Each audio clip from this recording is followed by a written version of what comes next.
Hi, my name is Chris Brennan, and you're listening to the Astrology podcast. Today is, what is it, Friday? Monday? Monday, January 4th, 2021, starting at 1:20 p.m. here in Denver, Colorado. And this is the 286th episode of the show. So in this episode, I'm going to be interviewing Banu Guler, who's the founder of the CoStar Astrology app. Hey, welcome to the show. Thanks for having me. I'm so excited to be here. You're obviously someone we've all looked up to for a very long time. Yeah, I'm really excited to have you on the show. So part of the genesis of this was that last month, about a month ago, I think it was on December 1st, you did an AMA and Ask Me Anything on Reddit, on the astrology subreddit, where you were just answering questions from different random users. And I happened to notice it actually relatively early on that day. And I asked some questions from just generally things I was curious about that I'd heard in the community.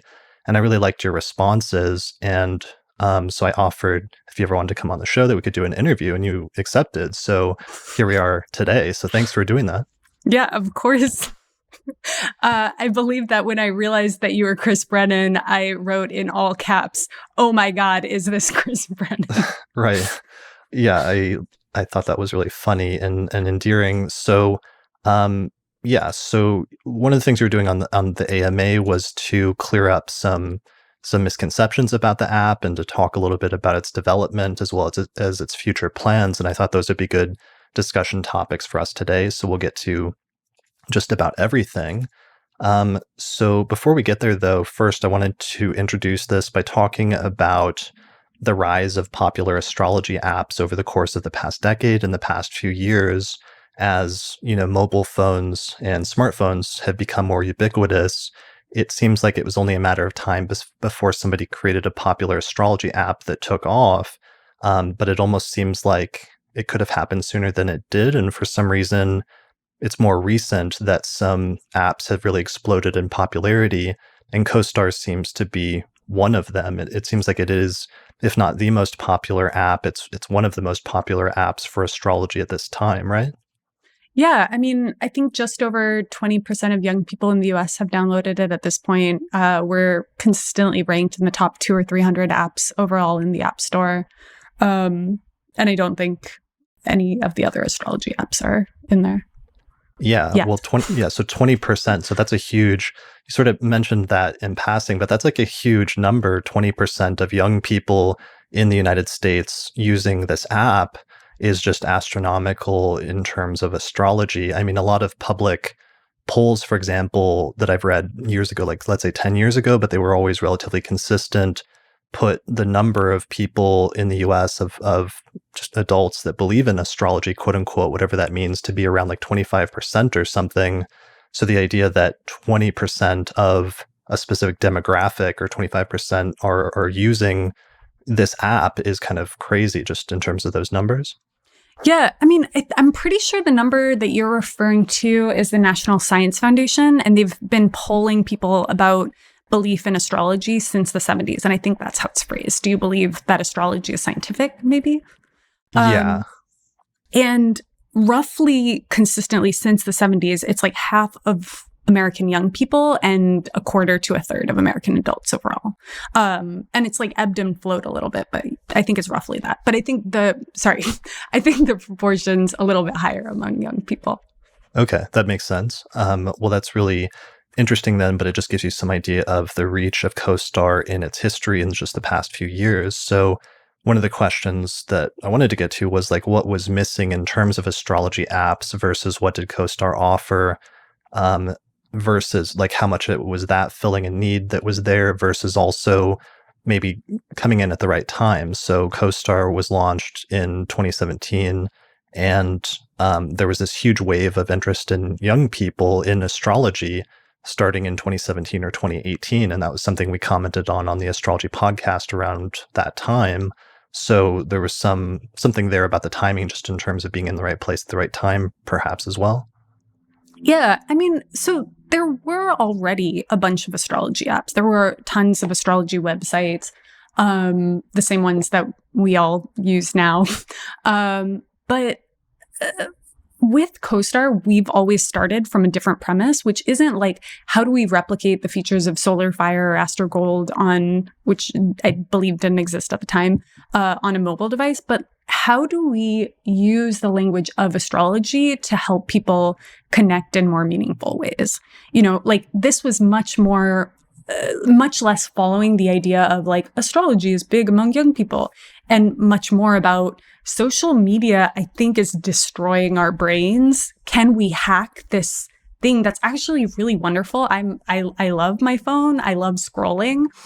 Can we hack those like kind of good behaviors or, potentially neutral behaviors to engender something good and real and meaningful?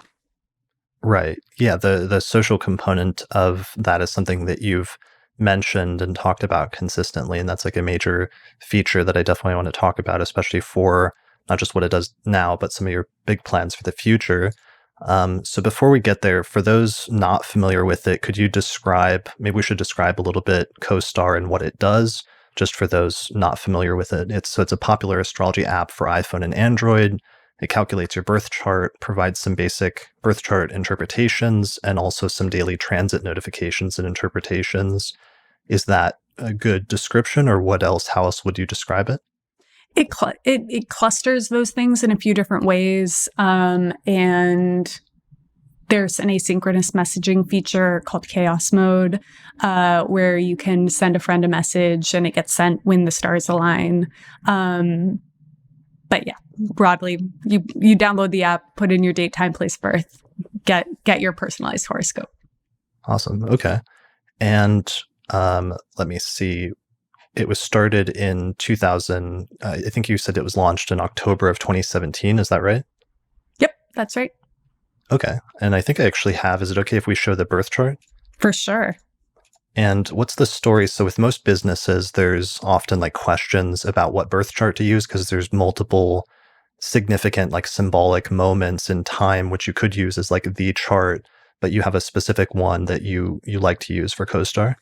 Yeah. So we used this 10-5 one because it was when after we submitted our app to the App Store for public consumption, Apple approved it, and then we pushed go live. And it felt like the most like birthing moment of it. Right. So the data is October 5th, 2017, starting at 3:44 p.m. in New York City, New York. And it has, for the audio listeners that are just listening to this, it has 7 degrees of Aquarius rising. Oh, I'm casting this. I made a mistake. I'm doing this in whole sign houses, but what's your preferred method of house division?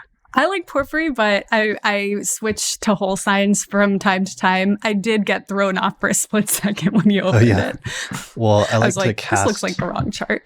I've been trying to be more intentional about asking like guests over the past year or two what their preferred method of house division is, and then casting their chart or whatever chart we're looking at in that context. So I'm going to recalculate it really quickly. So this is using porphyry houses, and here's the chart. So it has 7. It still will look a little weird because my chart design's not used to listing certain angles, but it has Aquarius rising. There's a stellium in Libra, so Mercury, the Sun, and Jupiter are up in Libra, sort of straddling the 8th and 9th houses. Saturn is at least the traditional ruler of the ascendant, and it's up in Sagittarius in the 11th house in a day chart. It's interesting you did this at a full moon, so the moon's at like 13 Aries in the 2nd house in Porphyry, and it's just coming off of the opposition with the Sun at 12 degrees of Libra, so it's a full moon baby. Was that intentional or was that accidental?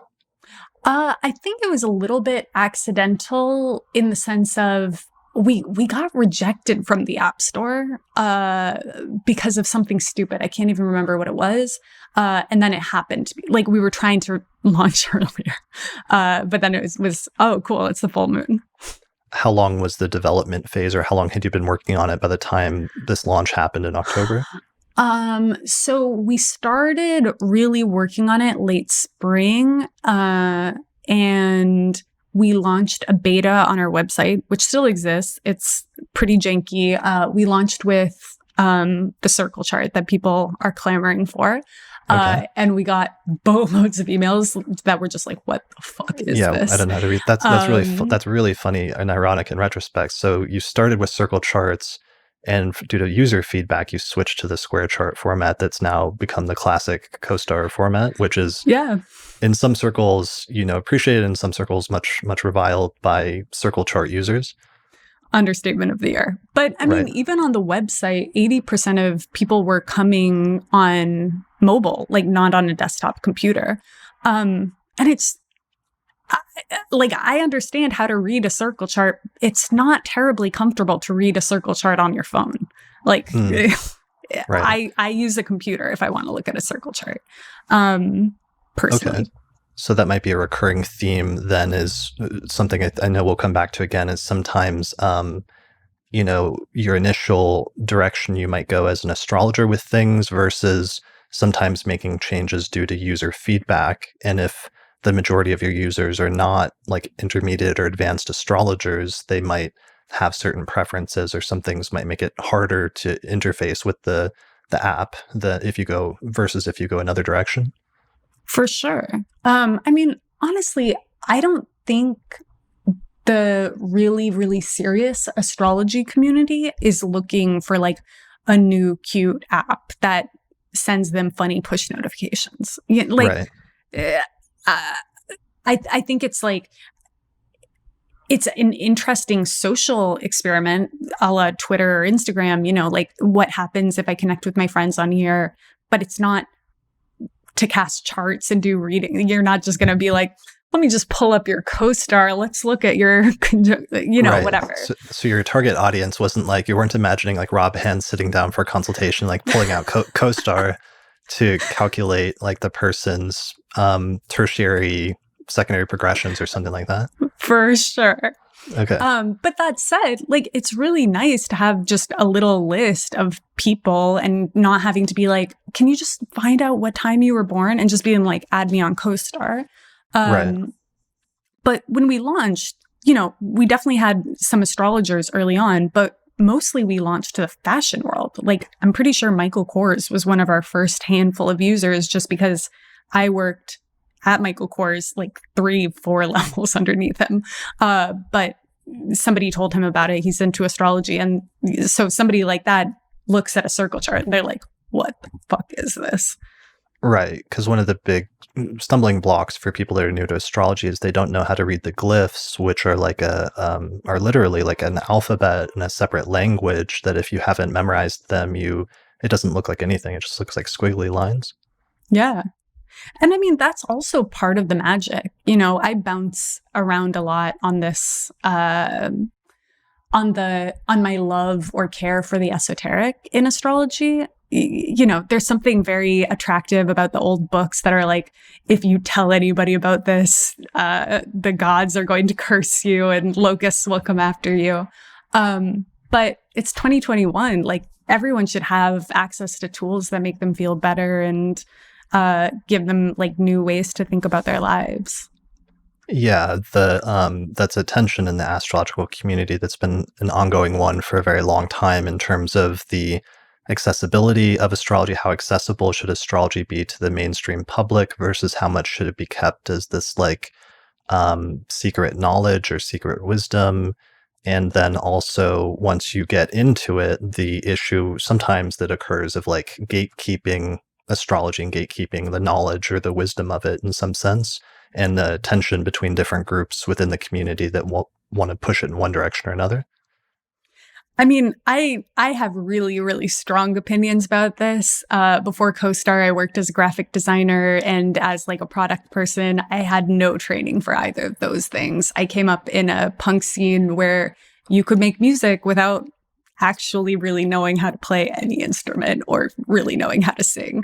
And I think those things are really good. And I think that, the world that I want to live in is one where two dumbass bike shop people invent airplanes, not the American military with millions of dollars behind them. Well, that's a good segue then to back up a little bit and talk about your background and what your background in astrology is, and just where you're coming from prior to to co-stars. So tell me a little bit about yourself. What's your story? Yeah, so I was born in Texas to Pakistani and Turkish family. We used astrology. My family used astrology alongside palmistry and coffee readings for all kinds of things. From, one of my aunt's names is spelled a particular way because of numerology. I remember being like 6 and being taught how to read palms by an uncle, predicting earthquakes.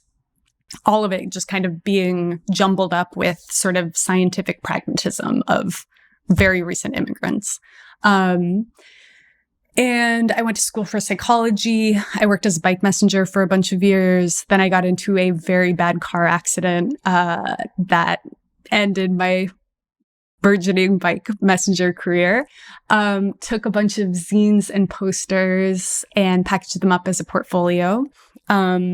Got a random job in the fashion world, got fired because they found out that I didn't actually know how to design anything, realized that I needed to learn about this thing called typography, and then slowly just built a career in the fashion world, working at companies like DBF, Michael Kors, Alex and Ani, V-Files, Ann Taylor. And then in 2016, Trump got elected. I was going through my Saturn return. I was like, cool, I really got to do something else. Yeah, so part of this, and I don't know whatever you're comfortable mentioning, but you just mentioned your Saturn return. So part of your Saturn return story was actually starting CoStar. Yeah. I mean, I think that was just such a weird time. It felt like the world was ending in political ways, but also in personal ways, and just being like, I didn't mean to become somebody who's extremely good at selling clothes on the internet, but now I am a person who's extremely good at selling clothes on the internet. Yeah, and I can understand some of the political stuff that was going on at that time period in like 2016 had gotten really crazy, especially I'm sure for somebody like yourself coming from a background with family from like the Middle East and stuff. Yeah. I mean, I remember the day after Trump getting elected,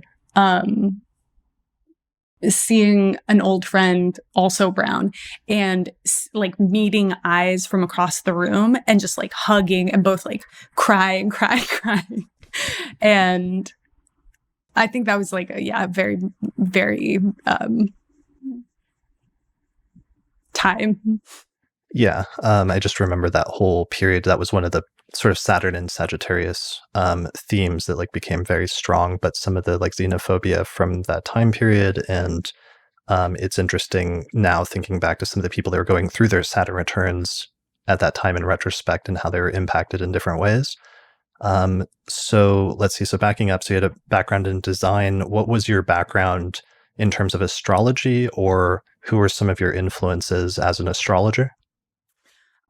So I had just kind of grown up around the idea of astrology as a concept, and then got really into it when I was in college and was dating someone who was like, you really have no idea how to talk about your feelings at all, which is and remains somewhat true. That's what they said to you? Yeah. Okay. And they were really into astrology and were working at a bookstore where they would get just boatloads of books, all kinds, but including astrology books that they started reading to me from. And I was like, oh, so this is like this alt way of talking about your feelings that's not really talking about your feelings, but somehow you're happy when I talk about, what's happening with my Aries midheaven, whatever it is. And just started getting deeper and deeper in. I think Stephen Forrest was a big flip for me just because he's really a poet who uses astrology as like the lens, sort of. Right. Yeah, he's a very good and very evocative writer. That's something that people often comment. I know my partner Lisa's, one of her favorite books is The Inner Sky by Stephen Forrest. I know a lot of people, that's one of their favorites of his. Well, it's just brutal. Like, you can read it from beginning to end and just be like, feel like you've been stabbed and punched in the heart over and over and over. Right. Which is sometimes a good feeling, sometimes not so much. That's one of the double-edged things with astrology. And I wonder, actually, like you mentioning it that in that way, one of the things that's interesting, maybe worth remarking on, is just sometimes growing up in a tradition where some divination was used around you, sometimes divination is presented in a much more straightforward way, and in a way that sometimes I feel like Western astrologers almost see as brutal or kind of insensitive in some ways. And I wondered if that impacted you at all in terms of seeing that delineation style versus reading somebody like Stephen Forrest, who sometimes will pull punches like a little bit to a certain extent, if that makes sense. Yeah. I mean, I think that, like, especially in my family, there's no concern about saying things that I think in Western astrology, not Western, like American style astrology, you just don't say. Right. Yeah, that's a common thing. Like when people go to like an astrologer from India and they'll calculate like your length of life or something like that. Yeah. That's just like a common thing that you're supposed to do versus some modern Western American like psychological astrologers, like that would be seen as like unethical or something like that. And that's been an interesting debate in the astrological community in the past 20 or 30 years as there's been this revival of older forms of astrology. Yeah. I mean, I feel a lot of intense conflict about this. In general, one of the stories I think about a lot is my uncle and saw an astrologer before marrying my aunt. And they were from different castes, so they weren't supposed to get married. And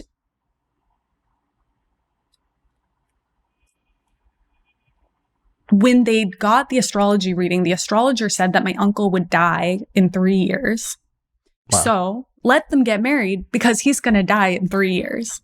Okay. And, 3 years later, he's on a flight. I can't remember from where to where. This was back in the 80s. And the flight hits some turbulence, and he randomly remembers that his astrologer told him he'd die today. And he was like, cool, the plane's gonna crash, I'm gonna die. And he didn't. Yeah, he's still alive. But just to him, this is why astrology is bad. Because, the astrologer predicted he would die on this day. And then it gave him this like intense anxiety when that day came. When normally I think most of us hit a bit of turbulence on a plane and are like, not comfortable, but probably fine. Also, for at least half of my family, any kind of future prediction is not fine. Like from a Muslim stance, you can use astrology, numerology, as long as you're not predicting the future. Okay. So like predicting the present. So it has to be only about the present, or it has to be only like psychologically based, like character analysis, and that's sort of okay or seen as a gray area? Yeah, exactly. Okay. Well, yeah, I mean, that raises some interesting questions. I mean, we can get into more later when we get into philosophy, just in terms of statements that astrology can make and when astrology is accurate or when it's not accurate, as well as how to frame things and stuff like that. That's always a dicey question for astrologers. Okay, so let me back up. Why the name? That's all right. These are fun philosophical digressions that I want to get into. I just want to make sure I finish this sort of introduction. Why is it named CoStar?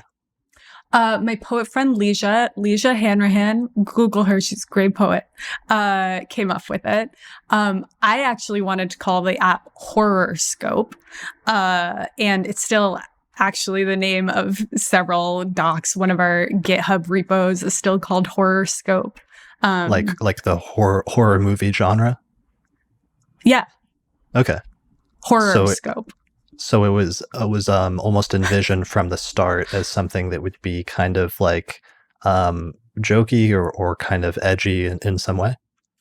Yeah, I think more like goth than edgy, but just I think that there's a trend in a lot of and especially, back in 2017, there was this trend of having this really touchy-feely, fluffy astrology, like mainstream astrology just took everything complicated about astrology out and was just like, you're great, beautiful, fantastic, 10 out of 10, great day today, don't worry. And so from the beginning, there was we were oriented against that aesthetic. Okay, that's really interesting because that's been a really stark thing over the past year where, there's some astrologers that, like, as a general point, they say that they will not make negative statements in forecast about things that are coming up. And in 2020, we ran into finally, because usually the horror stories for astrology are the scenarios where the astrologer predicts something terrible and then it doesn't happen. And the astrologer is taking from that, well, wasn't that bad then that it unnecessarily caused anxiety? But then in 2020, we learned the opposite scenario, which is what happens if the astrologer predicts, it'll be a great year. And then all of a sudden, like, a worldwide pandemic happens and hundreds of thousands of people die and lose their jobs or get sick or what have you. And if you didn't, like, accurately, because you were worried about causing unnecessary anxiety, what happens if you didn't, say what you saw coming up? Yeah. And I mean, I think really the question is, what is a reading or horoscope supposed to do? It's supposed to, like, turn your attention towards something, right? And I think there are ways of delivering what we might call bad news in a way that isn't like anxiety inducing. You're going to die on this day, but like turns people's attentions toward the sort of less fun aspects of life, which are just part of life. I had this app on my phone very briefly that texted me every morning an invocation of death, like just random death-related thoughts. And I think a lot of that, like old Buddhist meditation where you imagine your lover with worms in their eye sockets rotting. And I think that's really good. I think it's actually really healthy to think about that stuff. In the sense of what, with the Buddhist imagery, what does that invoke in you? Just understanding that everything is ultimately on the same terrain. Like everyone is going to die. Okay. Yeah. And there's a difference between the general idea of your lover dying and saying your lover is going to die on July 7th, 2022. Right.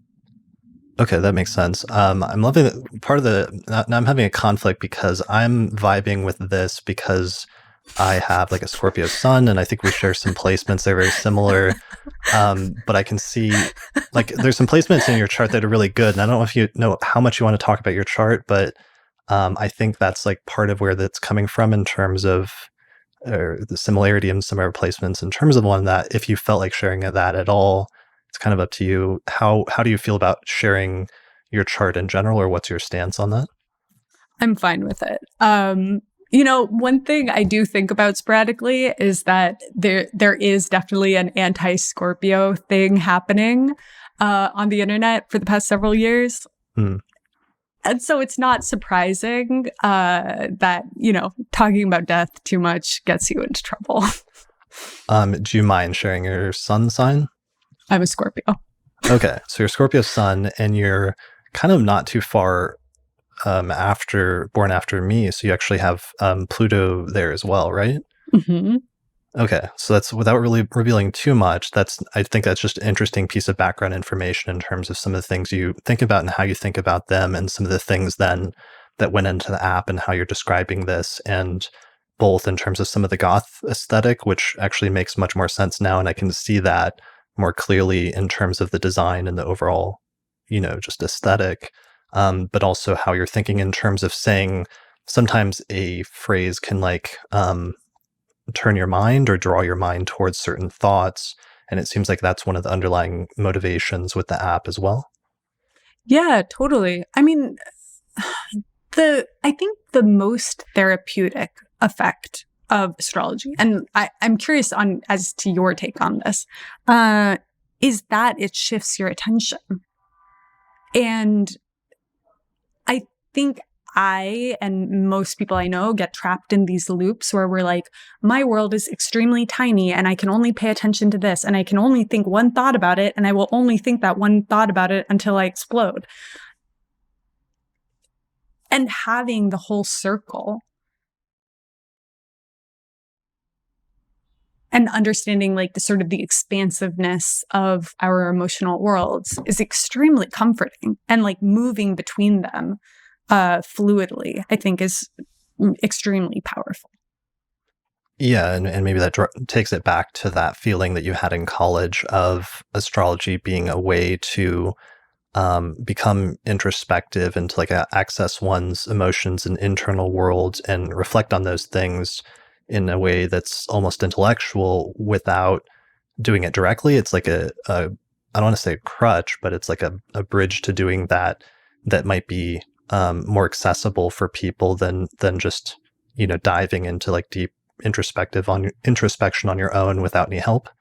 For sure. And I mean, I think for a lot of intellectuals, philosophy and political science functions in the same way. I think it's just like you pick a poison that's actually not a poison. Yeah, I like that. That's a good thing. Let me see some other things I meant to mention in terms of just introduction stuff. But I'm not sure. It's like there's one direction we can go with this. One of them is I wanted to do a little segment addressing some like misconceptions as well as some issues surrounding the app. It seems like with great success comes pushback sometimes. And it seems like CoStar is somewhat unique in being singled out for criticism pretty frequently. It seems like sometimes excessively. And I know, was that one of your motivations last month in terms of doing the AMA on Reddit, or to what extent was clearing up some misconceptions like part of your motivation there?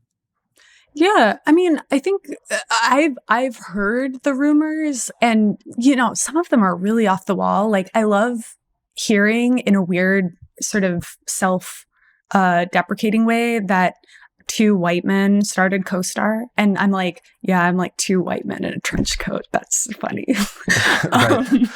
But I think that we've intentionally kind of been opaque in letting people behind the curtain, and just kind of intentionally trying to be a little bit more transparent. Okay, and I think you said in passing at one point when I was preparing for this episode that because you tend to be kind of a private person in terms of your personal life, so that earlier on you were less sort of out there front and center in terms of the face of being the actual founder, and that could have led to some of those ideas or those rumors or misconceptions maybe early on as well. I mean, I don't even think the fact that I'm half Turkish and half Pakistani was on the internet until 2 months ago. Okay. And I meant to ask because since I did an episode with Michael Morris, it was in addition to like house divisions, another one was just asking for like pronouns and things like that. Do you have preferred pronouns? She, her. She, her. Okay, good to know. All right, so let's talk about some of the misconceptions then. So one of the misconceptions, or at least I'll ask you if it's a misconception, but one of the things that's commonly claimed that I think I asked on Reddit in the AMA was something like CoStar does not employ any astrologers, or there's no astrologers on the payroll, or something like that is like commonly repeated. And I was curious to ask you, like, is that true, or where did that come from, or do you have any idea? I have no idea. I think that part of the rumor stems from this interview I did where I was talking about how we had to study old astrology texts for months to figure out how to program it, which was true. But that like certainly wasn't our first time doing astrology. So people like inferred from that meant you were like brand new to astrology and just decided to start learning it to create an app to make money or something like that. But that was a misunderstanding of you probably needed to like figure out how to calculate things and do time zone conversions to get the ascendant right, and then do the math for the different house or quadrant houses and things like that. House systems, pain in the fucking ass. Yeah. But Yeah. That said, like earlier on, Laura Connor, Dr. Jennifer Freed both consulted. Alice Sparkly Cat, Hannah Herr joined us probably 8 months in full time. Stone Parkway joined us actually before Hannah, and they're both full time on staff. So these are all astrologers that you have been paid and that have worked for CoStar in some capacity or consulted over the years? Yeah. Okay. Well, Alice Sparkly Cat is really cool, and I've been following them for a while now on Twitter, and I'm looking forward. They have a book that's coming out that I'm hoping to interview them about in a few months. They actually sent me a review copy like last month, but somebody stole it from the mailroom like downstairs in my building. So there's like somebody wandering around Denver that has advanced copy of a book on post-colonial astrology that I hope they're really, really enjoying. But I'm hoping to read the book before too long to do that interview later this year. Yeah, I'll mail you my copy. I already read it. It was You've phenomenal. already read it? Is it good? Okay. Really, really good. I'm really looking forward to the broad reception because I think they're rigorous in a way that I think a lot of writers in general, like not even astrology writers, are. And I think the way they sort of the fluidity with which they kind of twist through the ideas and weave through these like varying contexts is just really, really great. Yeah, definitely. They're a really amazing writer, and that seems they do a good job of blending some ancient and some modern astrology as well. Is that something they brought in terms of any consulting or work that they did for you for CoStar? Yeah, I mean, I think that their intellectual sluttiness, for lack of a better word, is just like phenomenal across the board. Definitely. All right. So that I think that addresses that pretty well. In addition to just the fact that it turns out that you, as the founder, were not that you'd had some relationship with astrology and gotten into it seriously in college almost a decade before founding CoStar. So you'd had plenty of a history of yourself, in addition to having had other astrologers on the payroll. Yeah. Okay. Cool. Let's see. So some people complain about presenting the chart as a table rather than a circle. And I was curious, I guess we've touched upon that briefly. You said that in the initial versions of the app, it was a circle, but then a lot of the user feedback was like, I can't read this. And so you ended up changing it for stylistic reasons to be more of like a table. Yeah, so several things. Just a quick correction. It was never the circle chart on the app. It was the circle chart on our website, which is still available if you go to costarastrology.com/nothing. Sorry, just stop at the .com. At the bottom of the page, you can put in your natal info, your date, time, place of birth, and it'll spit out a circle chart. The reason that we don't have that in the app was, first of all, because when people started playing with the website, we had a huge resounding response of, what the hell is this thing? And I think that makes sense, both from I'm not familiar with astrology perspective, but also from a just form perspective. When you're looking at something on a mobile phone, back in the day in antiquity, you would have the chart on these huge wooden boards and you would show the planets with these little gems. And that's really aesthetic and cool and fun. How are you going to jam that huge thing into a screen this big? So I think I wrote something to you about how it's like trying to use a spoon for heart surgery. And the more interesting question is like, what can a spoon do that a scalpel can't?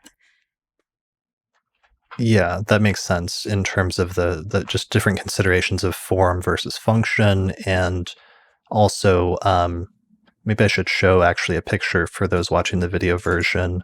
So this is from the Android version, but this is just like what my chart looks like in CoStar, just for reference. For the record, I believe the iOS version looks slightly better.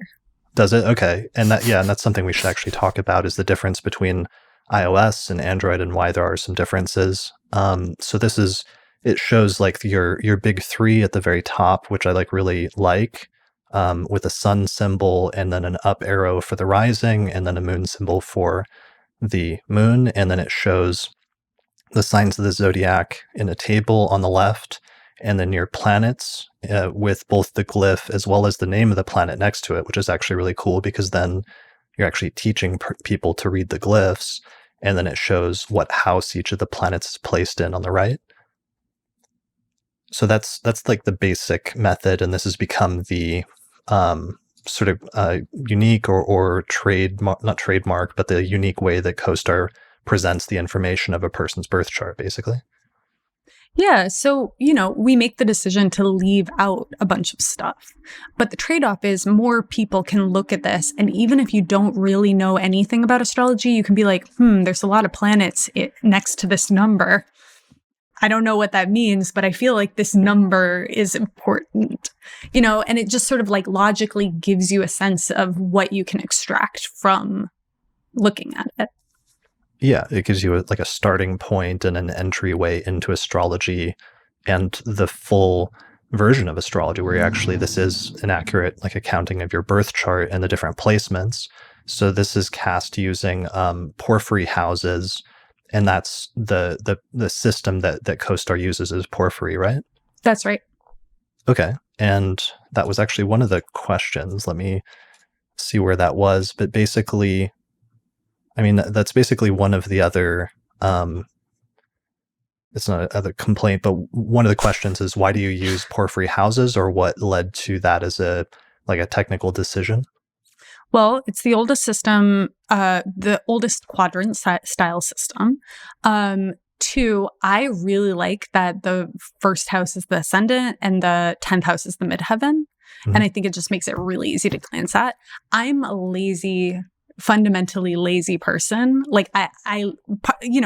This is part of why CoStar works. I'm fundamentally lazy. I'm I don't want to do any work to just get the broad strokes of something. I'll fire up Astro Gold if I really have to. But yeah, we've been talking about adding other house systems. There's a little poll in settings, but such a tiny, tiny percentage of people who use the app have voted on whole sign or Placidus. And even the majority of people who even tap into that are I don't care. I'm just clicking around the app. Right. I saw that poll when I opened up the house settings. It had a little poll for if you want whole sign or if you want Placidus or if you just don't care. And you said on the Reddit AMA that only something like 0.5% of people that use the app had responded. Yeah. Okay. Responded with any answer other than I don't care. Okay. So this is one of those issues in terms of what intermediate or advanced astrologers want or would want in an app versus what the majority of your users that are not really super technically motivated want. Yeah. And there's also an underlying technical issue, right? So if you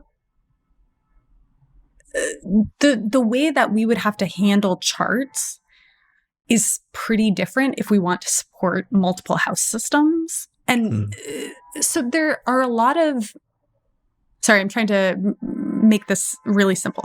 So there are a lot of ways of storing data that if you have unlimited space and are doing really basic calculations that are just not, it's just not an issue. If you, Chris, wanted to have a personal spreadsheet of every single person let's say 500 people, you probably know more people, 5,000 people, and you wanted to have 30 unique pieces of information for each of them, what hair color, what height, I don't know why you would store that data in a spreadsheet, but let's pretend. That's fine. It's 5,000. When you're operating on a larger scale with millions, billions of individual rows, it starts to get really complicated, and you have to come up with all these weird little hacks for how to store data. And so the most fluid way of doing whole sign, for instance, would be that you, Chris, could change your chart to be whole sign. And if my chart were porphyry, it would remain porphyry even if you looked at it. Mm-hmm. That's Okay. obviously a new can of worms. Because obviously, like, whole sign stands want everyone's charts to be whole sign. So then, Right. do we just duplicate everyone's chart 1 to 2 times? Once for whole sign, twice for whole sign and Placidus? And it just becomes a nightmare scenario that's not actually a nightmare scenario in general. It's just because we're dealing with such a huge quantity of information. Sure. So, but it's a non-trivial thing to integrate some of these technical options into the program when you're dealing with like millions of users. I mean, forget technical options. Our push notifications fail multiple times per week. So you've had to I think that was one of the things you said in the notes, that you've had to allocate a lot more resources to just like keeping things going since the app took off, in terms of scaling, in terms of that many people using the app, and like keeping things online and making sure basic things are functioning before you can even start thinking about like expanding it and like throwing in different obscure like techniques and house systems and things like that.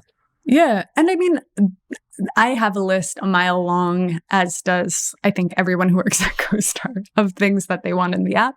But, for the past, I think 4 or 5 months, we've really not released anything new. We're just trying to keep the thing up with, a million people banging on it at a time. And keep up with demand. And that brings up another point, which I've heard from other app developers before, and they had explained it to me. Maybe you can explain it to me better, but just that you launched on iOS first because iOS, which is for iPhones, tends to be the main app store and the main like phone that most mobile device users are using. And also it's a more stable platform or something like that, versus people usually launch their Android app later because there's so many different versions of Android that it's harder to keep all of them on the same page or something like that. Am I explaining that right? Or how has that Yeah, worked for you? exactly. So there are not literally, there are thousands, maybe tens of thousands of unique Android devices with slightly different versions of, it's not called Android. What's the operator? No, it is Android. With slightly different versions, Lollipop or whatever. And so there was this bug on Android. We were talking about it before we went live, where on some devices, your ascendant would go to the 12th house. And we actually didn't know. On staff, I think we have 3, maybe 4 Androids. And the bug didn't happen on any of those 4 Androids. But it happened for some subset of people with, some, I can't remember which phone it was.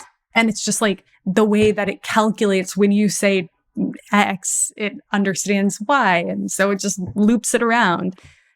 All these like minute differences, whereas iOS automatically upgrades everyone to the latest iOS. So you have to support the last one for a little while.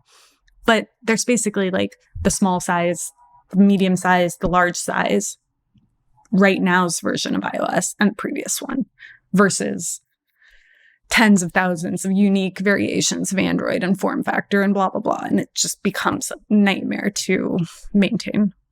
Okay, that's really good to know. So that's one of the reasons then, so why for most apps really, but also for your app, that most of the newer features, the more advanced features, are available primarily for iOS, definitely first and sometimes exclusively, and then later they get rolled out to Android, or in some instances might not be available on Android yet or at all, just because it's harder to develop for Android.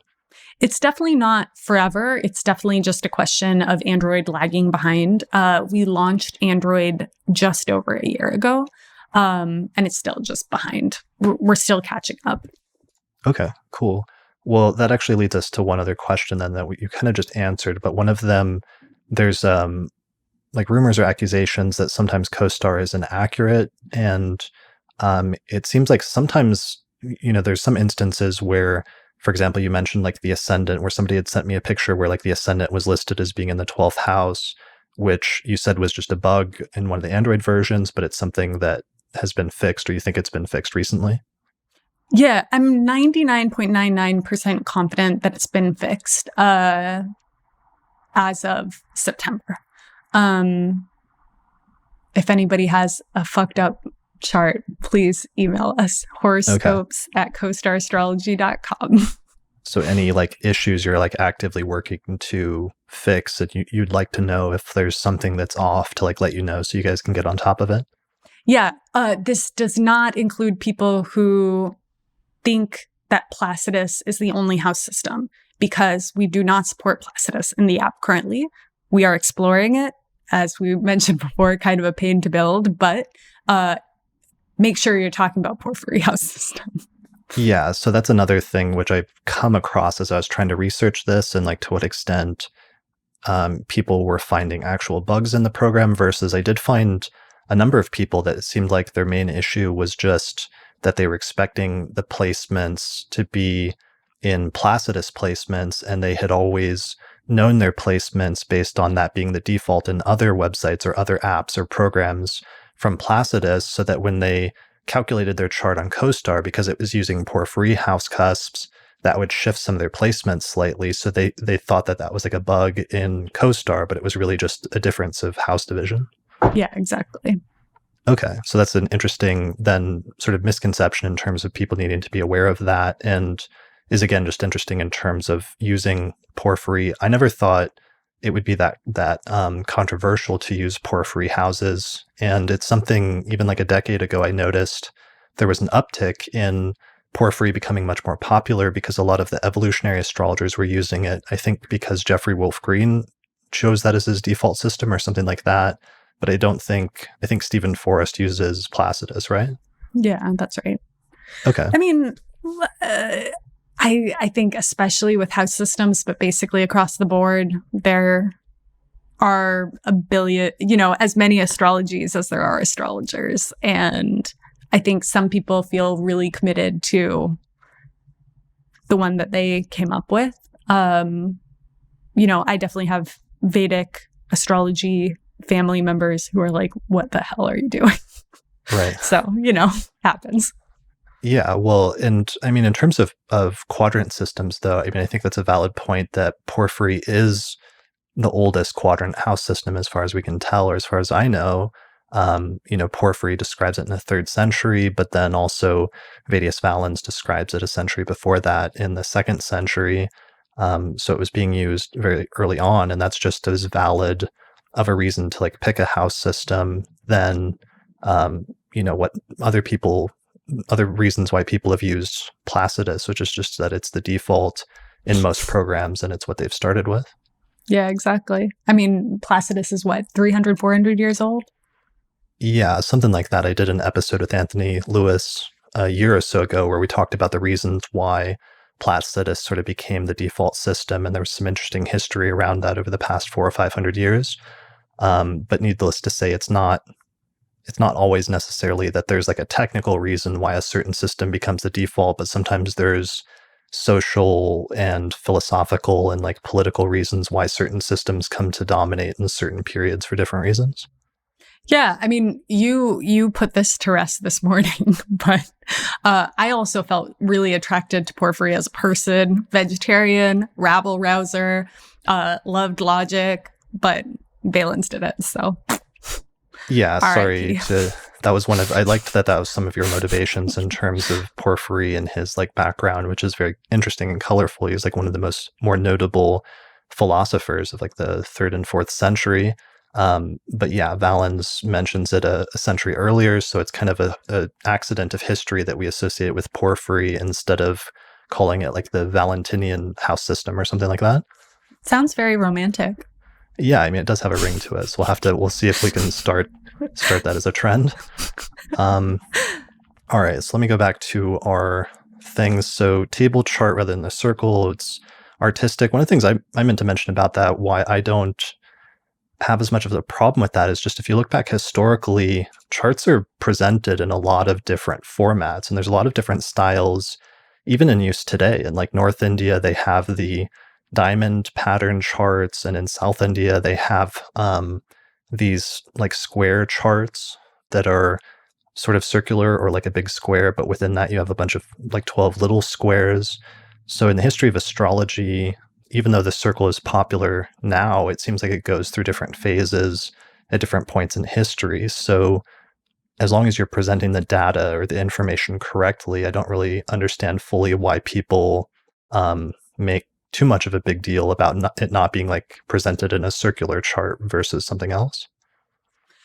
Well, look, I'm extremely finicky. I bought an IKEA duvet cover a few weeks ago, and I realized it was not the same one I had before, and I got really upset. I think that's one part of it. I think more specifically with this question, I think a lot of people are frustrated that they can't see aspects. And obviously aspects are important, but I don't think a circle chart on a mobile device is the correct way to find aspects anyway. So again, going back to the trying to do heart surgery with spoon, like what can a spoon be good for instead that a scalpel isn't good for? Becomes the question then. Right. That makes sense. And you said that you can actually, for iOS users, once they create a profile on like the app itself, you can actually go to the website and log in, and it will calculate like a circular chart for you. Yeah, exactly. Sorry, you're coming through with the useful information that I should be mentioning. If you're on iOS, you're on the app. If you go to settings, turn on public profile, a little link will pop up below. And that link, it will be something along the lines of costarastrology.com/your username. And then you can pop that open right there on your desktop computer, see your aspects. It's also using porphyry. So if you're not into porphyry, you're not going to be happy with it. But that feature doesn't exist in Android. You can also just go to costarastrology.com, scroll to the bottom, put in your natal info and your email address, I think, and get it right there. Yeah, I just went onto the website and did that. So right at the bottom of the homepage, there's a way to just enter your birth data, and then it'll pop out like a chart for you, and it calculates your chart accurately. It calculated my ascendant accurately at 17 degrees Aquarius, and then gives some interpretations and everything else. So that's pretty cool. Yeah. And yeah. Okay. Well, that's good to know. I think that's helpful for people. Let's see.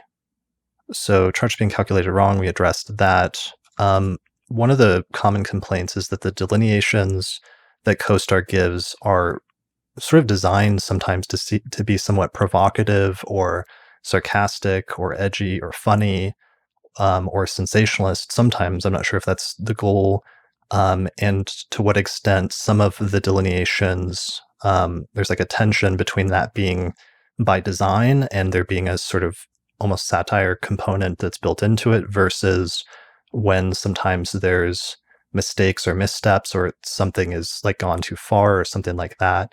What's been the process with that over the history of CoStar?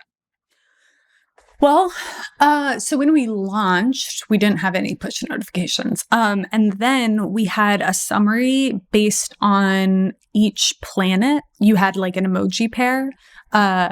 We clustered the planets together in various ways. Like Mars and Venus were like the two heart emojis, and then it would have smiley face if you had a lot of trines, and a meh face for conjunctions, oppositions, sad face, and so on. Sad face for squares. And then we started playing around with these, what is now known as a CoStar push notification. Our two writers did multiple versions of them. And we just kind of tried to test them to get a sense. I definitely am the reason that they get really edgy, because I'm like, yeah, I totally want to spend my mornings thinking about worms crawling out of my lover's eyes. I think it makes me care about my lover more. And so I'm definitely the source of like, yeah, let's push people. Like, it's healthy to think about the worst thing that can happen, and become comfortable with that sort of fundamental impermanence. We've gotten really much softer over time. I think when we were primarily used in New York by people who were friends and friends of friends and friends of friends of friends, it was okay to be pretty edgy. but or to be edgier. But we've definitely dialed it back, especially starting once the quarantine started. I think we all decided it was like not the time to be brutal and push, especially in New York. There has been a process, and it's been like an evolving thing, and there has been attempts once you get feedback or in years like this to kind of like read the room and dial it back when necessary. Yeah, for sure. I mean, there have been like, obviously we've made mistake after mistake after mistake. Like, we're failing and learning in public. But the intent is always to give people like something that swerves their attention in some way, and ultimately make people feel better, not to make fun of them. Okay. And that's interesting that initially the push notifications were like emojis and you're trying to convey the transits based on that. Here's one of the notifications I got the other day that it just said, find ways to increase your ability to act and to think, which is I think that encapsulates pretty well what you're saying about getting your attention to swerve towards whatever the transit of the day or the focus of the day is. What are the push notifications based on? Is it based on actual astrological transits, or what technically are they based on? Yeah, so it's based on a combination of your top transit and your placements. You can find your top trends. This is like not great, obvious design, but on iOS, you tell me, Chris, whether this is on Android. But if you come down to all updates and then it's loading, and tap the first link where it says starts with today, that's your top transit. Okay, so if you go to say that all updates. Mm-hmm. And then it should say, good afternoon, Chris. You get your push notification, power, pressure, trouble. And then it says today. Does the first sentence link? Oh, it does. You're right. Yes. Cool. It's on Android too. It says communications enhancing. And then what does it say? Oh, Mercury is currently 1 sign away from the moon when you were born. This angle, semi-sextile, is understood as positive. Okay. So it is telling you, if you click the first link, what the underlying transit is that it's interpreting, that it's giving you a delineation for. Yeah. So it's like, it's non-obvious, and that's our bad, right? Like we ship things and we don't always put everything that we should. Yeah. Well, you're designing that's the top transit. You're the vast, like 90, probably 9, I guess, or 98% of your users are non-astrologers. So they're not interested in or don't have the technical sophistication necessarily to even understand that information if you were trying to like push it in their face. So that's not, it seems like, your primary concern necessarily. Exactly. Okay, cool. So that's good to know. So it's a mixture of like transits as well as the natal interpretations. It does say some of the natal placements that gives you delineations for. In terms of the delineations, so you've dialed it back a little bit. Some of them, sometimes they're meant to be more like funny or edgy in some ways, or satirical, it seems like, right? Yeah. I mean, especially when you're like good, you got a lot of trines and sextiles, we will troll you a little bit. Okay. So one of them I thought it was funny. Somebody pointed out as like problematic, but I thought it was kind of funny. It said like start a cult was one of the push notifications, which I laughed at. And maybe that's just our shared like Scorpio humor, but that makes me laugh. So I can appreciate that. But and this brings like go ahead. Just to interrupt, you know, I don't think it's solely Scorpios. Like, I think there's a level on which giving people push notifications or whatever that say start a cult is fine. But there are always situations where, like, literally the day before somebody found out that somebody had been kidnapped by a cult. And, you know, it's really hard to be really, and this is something I think about constantly. I've personally never had a friend get taken by a cult. I mean, certain like culty things, but not like a true cult where they're getting branded by like some sex offender. And I think that like when you're operating at scale, it's really hard to always have a feeling of like, here's what's going too far. And like, I don't think we tell people start a cult anymore. We have other things of that ilk, but like that specific one is gone. Okay, so there's ones that were probably edgier early on that you tried, and after feedback or after like thinking about it more, you're like, maybe that's not a good idea in today's world or something like that.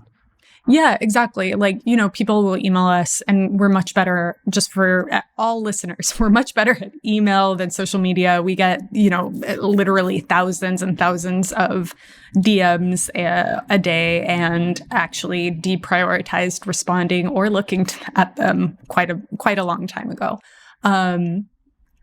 But email us, we generally respond within a week. Probably. Okay, but that's good to know that you do take feedback that's sent that way directly by email seriously, and do try to incorporate it and like grow and learn as part of this process. That's only, I mean, knowing that you launched it, because for some reason in my mind, when I think about, and maybe it's just how long this year has been, but I assume CoStar has been around for like a decade now. But knowing that you only launched it like a couple of years ago is pretty wild, thinking about how fast you've probably had to learn with its success happening that fast, and just what that has probably been like to keep up on top of having millions of users.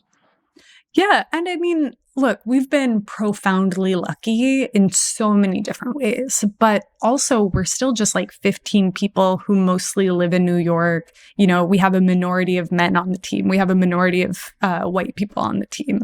And we're just like humans having, you know, weird bouts of panic on Monday afternoons.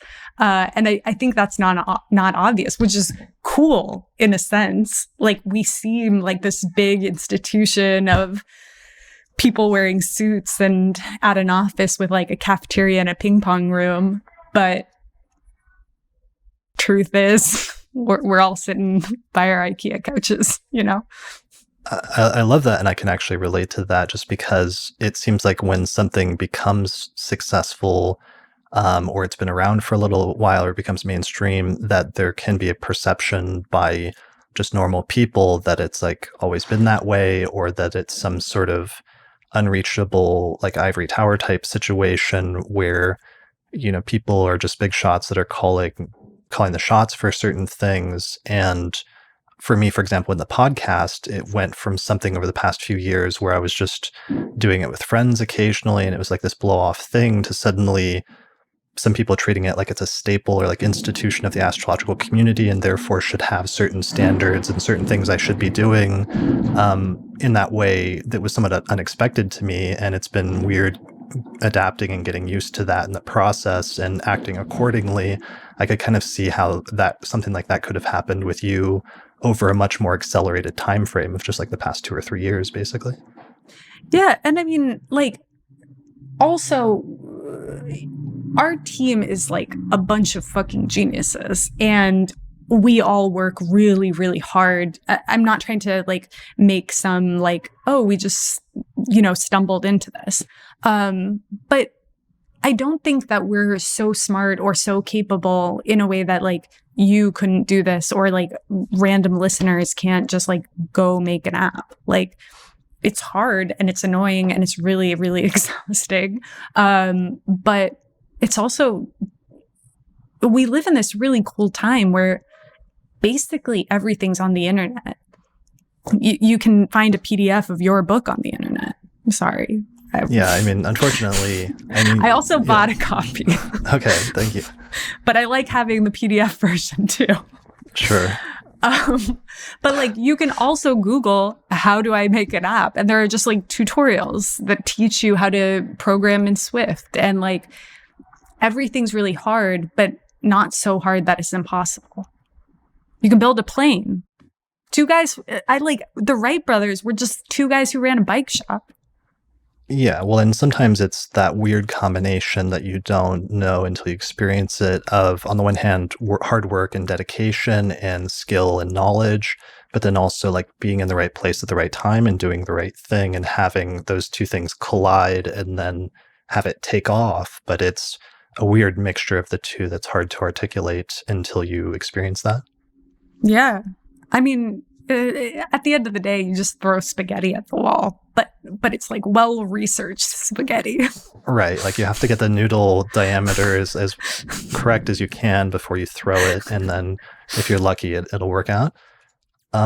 Okay. So there was something I wanted to mention then before we moved on, which is just, so there's a tension sometimes in the astrological community that I noticed because I've been seeing this with, for example, some Twitter accounts about the tension between the desire in some parts of the community to take astrology super seriously and to like improve the respectability of astrology because it's something that's like marginalized in society, and therefore astrologers want to make astrology look more professional and more like a serious thing that it, kind of is to a certain extent, that it's amazing that it works at all and that it can do what it can do, and it sort of deserves some reverence to a certain extent from that perspective, which I'm on board with. But then there's also this other pull in another direction sometimes of like, can't we have some levity to astrology, or can't we make room for like satire or for dark humor or other things like that? And sometimes you'll have accounts like,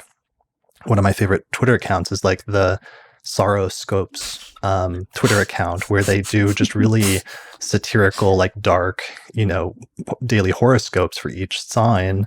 And sometimes it's just really funny, and sometimes it's really dark, and sometimes it's actually kind of profound, but it's kind of like interesting. And I always see things like that, and I feel like there should be room for that on some level, while also understanding and wanting to push for the other thing, which is like increasing the respectability of astrology.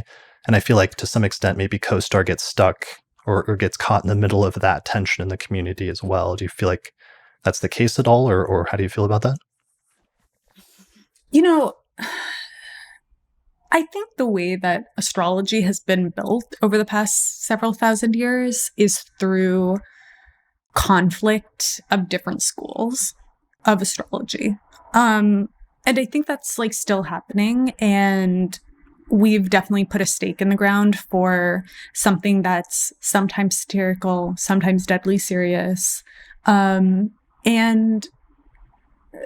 something I think about a lot is like the Zapatistas in Mexico have this thing that they're not trying to build a world per se. They're trying to build a world where many worlds are possible.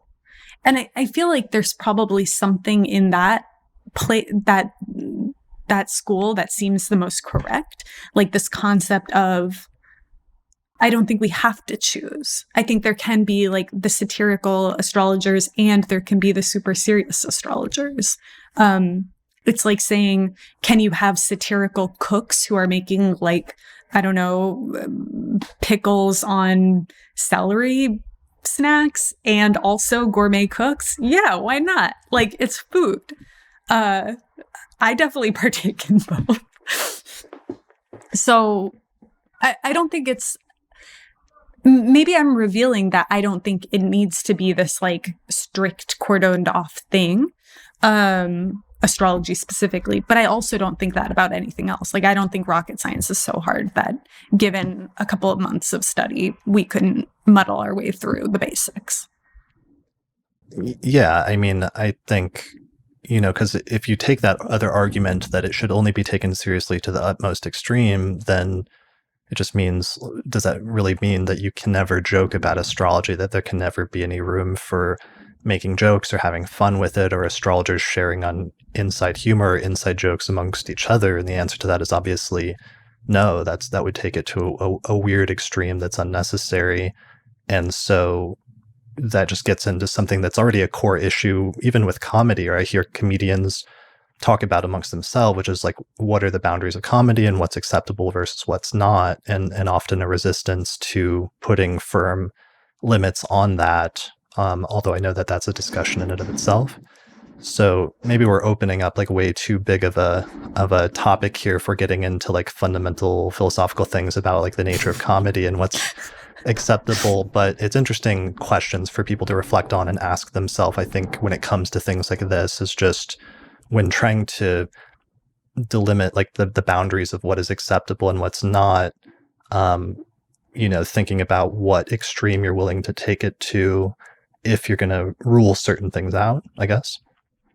Yeah, I mean, for a while in the office, we had a rule that you could only make fun of your own signs. Mm, And okay. I think that's like an iteration on the same theme. Like, yeah, the nature of comedy is a very hard one, but I feel like there is a palpable difference between like the hurtful kind and the self-deprecating kind. And as a Scorpio, like Totally. I love the latter. Yeah, totally. I liked that, and that's a good thing to think about as well. There is a difference between like self-deprecation versus like something that's just intended to be mean or harmful or negative or something like that. So one thing I did want to touch on before we move out of this area is there was one area in terms of the delineations where sometimes people refer to or cite like delineations that refer to mental health that were perceived as harmful.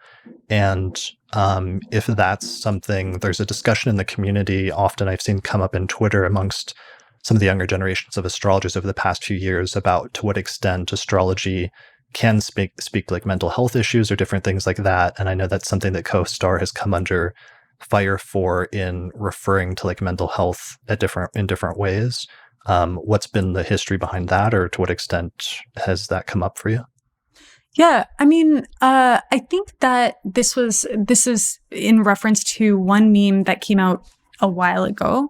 That was something along the lines of Aries disappeared in a manic episode, or like the title of the meme was disappeared ... And then, you know, it had all of the signs and it was, you know, Aries disappeared in a manic episode.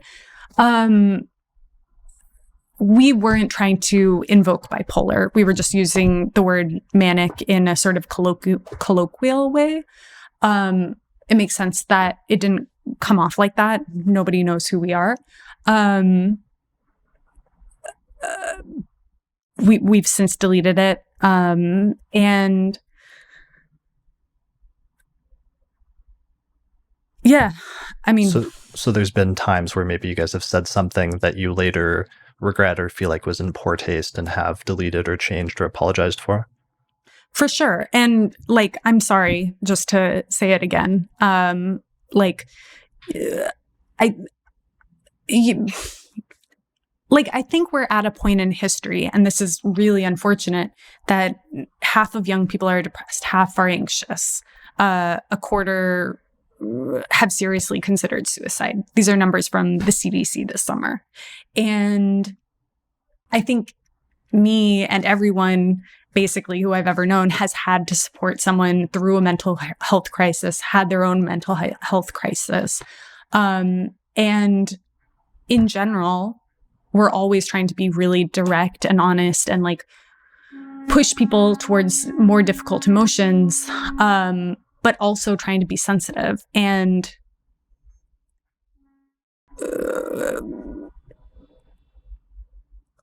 learning in public is hard.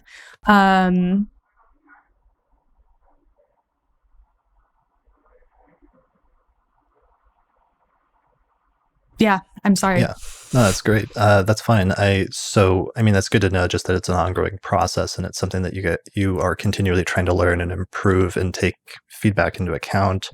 And that, yeah, I mean, there's an ongoing conversation that's been really interesting for me to see in the astrological community, especially on Twitter over the past few years, amongst especially younger astrologers in their teens and 20s, about this tension between sometimes there's pop astrology accounts that are a little bit too flippant or a little bit too glib in talking about mental health issues, or like ascribing them to certain signs and saying like, I don't know, Geminis are crazy or something like that, and people wanting to push back and say that's inappropriate and you can't just like categorize entire 12th of the population as crazy or mentally unstable or use mental health terminology like that. And sometimes they'll go so far as to say that astrology doesn't say whether a person has mental health issues or things like that. And I can understand that tendency in pushing in that direction, how certain things get caught up in it, versus this other direction of, in terms of interpreting natal charts, where astrologers sometimes do talk about mental health as part of like a factor in a person's life, and the extent to which astrology can be used to address things related to mental health and the desire to do so like carefully and delicately and everything else. And it seems like sometimes when certain phrases are used, it gets caught up in that debate about whether it's okay to say those things from an astrological standpoint. Yeah. I mean, so again, I'm who I am, for better and for worse. And I feel like there's a pretty big difference between colloquial and diagnostic use of these words. I went to school for psychology. I was still involved in that world in weird ways. Like I think I actually presented a paper or co-presented a paper at a Lacan psychoanalysis conference the same month that CoStar launched. But I personally think the colloquial usage of terms is different from the diagnostic ones, but I think we're in a position as a company that we can't take that stand. And I think that's good. And that's why we're not using those words anymore. Sure. And it's something that you're taking into account, and you're not as a company, or at least as individuals, even if it's not always obvious, you are like sensitive to current political issues and like the political climate, and wanting to be, is being helpful or healing in some sense at all like an underlying motivation for you in some way? I mean, for sure. I think the entire project of shifting attention is therapeutic. Going back to the ancient Greeks, right? Like the way that you become an ethical person is through attention. It's through study. It's through talking to your friends.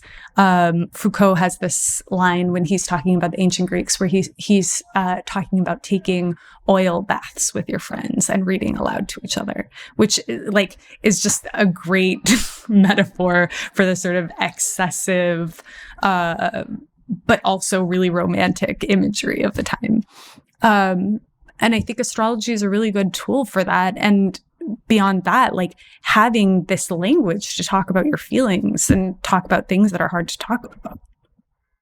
All right, so let's transition. One last thing I want to touch on is just, and we've already talked about this a little bit, but just the tensions between pop astrology versus advanced astrology that sometimes come up in the astrological community. And it's especially a phase that I think newer astrologers go through sometimes, where there's this phase where for most people, you're only aware of sun signs, and then all of a sudden you find out about full-blown natal astrology, or at least this is how it used to be. You find out about natal astrology and that astrology is more advanced, and it's actually this really complex subject that has like a several thousand-year history, and you get really into it. And then some people go through a phase then of kind of being dismissive of and kind of hating on what they perceive as like pop astrology, which back in the day used to mean like sun sign astrology. But it's interesting how nowadays what CoStar is doing, even though it's showing the full birth chart and it shows your big three, your sun, moon, and rising at the top, and it's giving interpretations based on your natal chart and your transits, like that's become popular and it's being used by like 20% of young people. But as a result of that, that's now perceived as what's pop astrology and what's simplistic and everything else. So that sometimes there's just a tendency for people to like hate on stuff like that that's perceived as pop astrology just as a result of it being more accessible and perceived as more simplistic than it should be.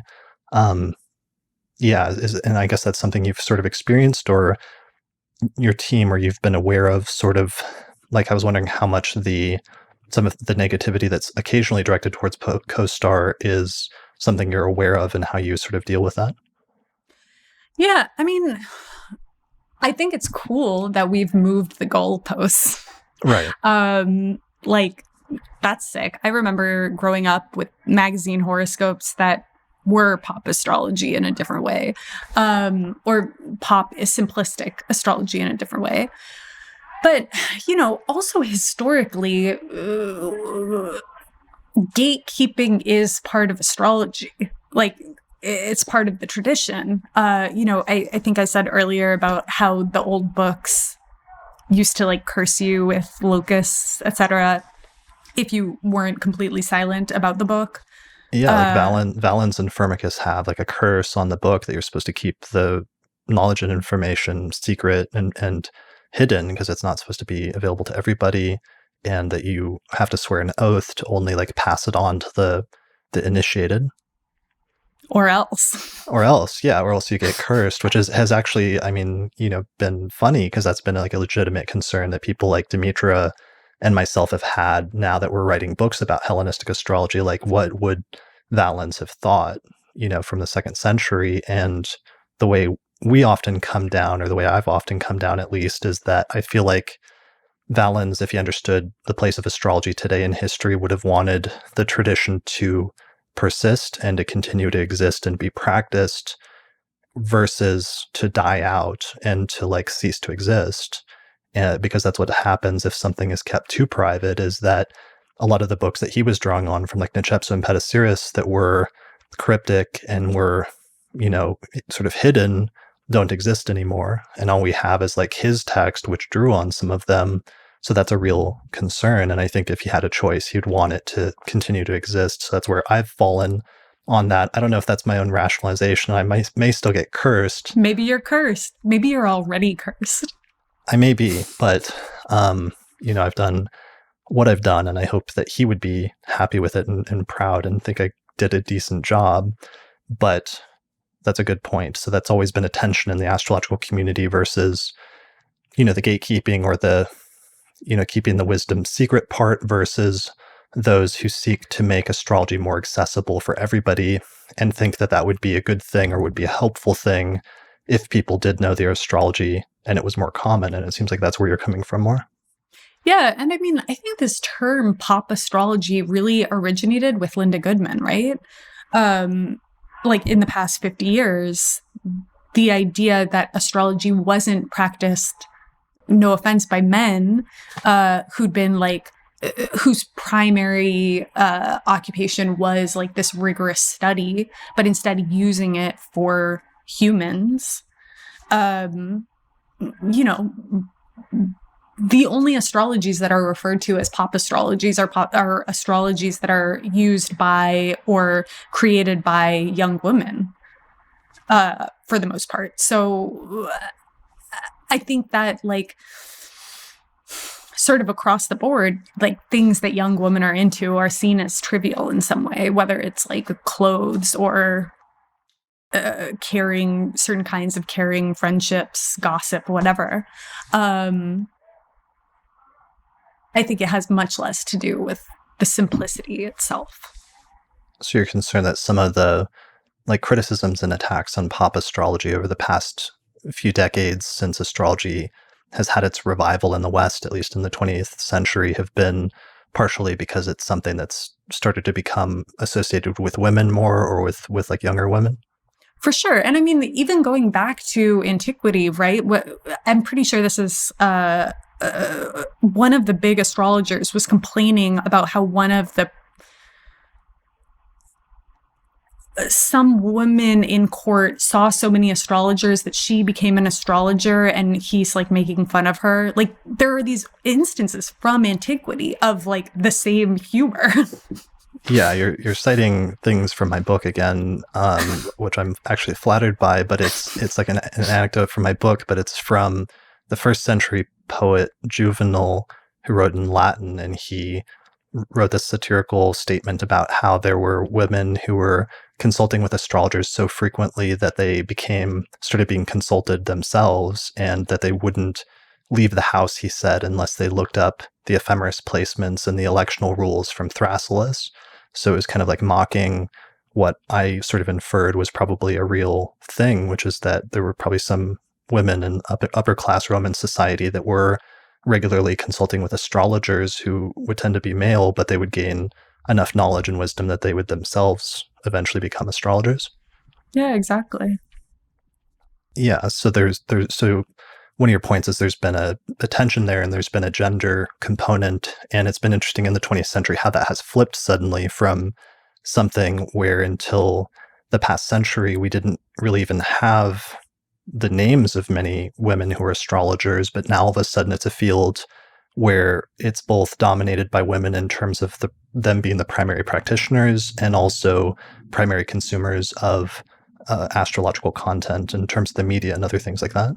Yeah, exactly.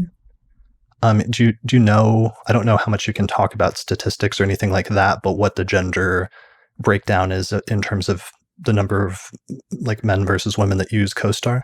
It's like 4-1. 4-1, women. okay. Yeah.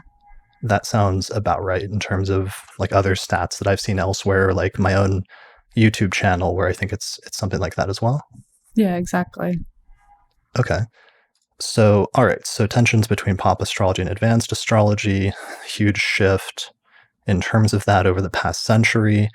The last thing, just in order to wrap up, and we've already touched on this, but this section about rumors and things, which I hope we've addressed the majority of, even if there's some that we haven't touched on, but just general question was, and you've already touched on this, but just how are you trying to take feedback and trying to improve? And you said you are open to taking feedback through email and stuff, and this is a constant process of trying to improve and learn as you grow.